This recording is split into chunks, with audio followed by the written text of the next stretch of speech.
Today's Bible reading is taken from Acts of the Apostles, chapter 10, verses 24 to 35.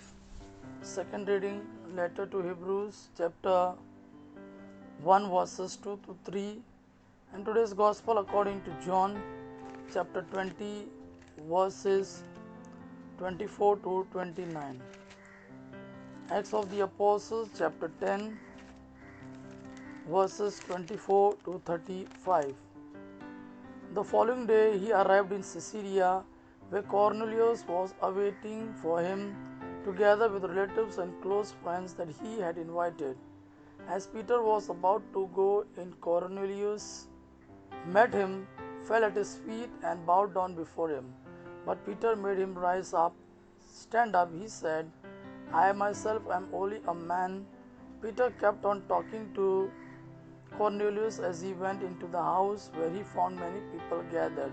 He said to them, You yourself know very well that a Jew is not allowed by his religion to visit or associate with Gentiles.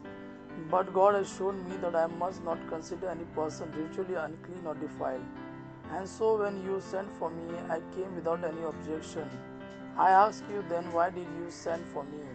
Cornelius said, It was about this time 3 days ago that I was praying in my house at 3 o'clock in the afternoon. Suddenly a man dressed in shining clothes stood in front of me and said, Cornelius, God has heard your prayer and has taken notice of your works of charity. Send someone to Joppa for a man whose full name is Simon Peter.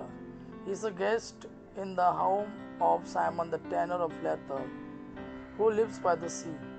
And so I sent for you at once, and you have been good enough to come. Now we are all here in the presence of God, waiting to hear anything that the Lord has instructed you to say. Peter began to speak. I now realize that it is true that God treats everyone on the same basis. Whoever worships Him and does what is right is acceptable to Him, no matter what race he belongs to. Today's second reading, letter to the Hebrews, chapter 1, verses 2 and 3. But in these last days he has spoken to us through his Son. He is the one through whom God created the universe, the one whom God has chosen to possess all things at the end. He reflects the brightness of God's glory and is the exact likeness of God's own being, sustaining the universe with his powerful word. After achieving forgiveness for the sins of mankind, he sat down in heaven at the right hand side of God, the supreme power. Today's Gospel according to John, chapter 20, verses 24 to 29. One of the 12 disciples, Thomas, called the twin, was not with them when Jesus came. So the other disciples told him, We have seen the Lord. Thomas said to them, Unless I see the scars of the nails in his hands and put my finger on those scars and my hand in his side, I will not believe. A week later, the disciples were together again indoors, and Thomas was with them. The doors were locked, but Jesus came and stood among them and said, Peace be with you. Then he said to Thomas, Put your finger here and look at my hands. Then stretch out your hand and put it in my side. Stop your doubting and believe. Thomas answered him, My Lord and my God. Jesus said to him, Do you believe because you see me?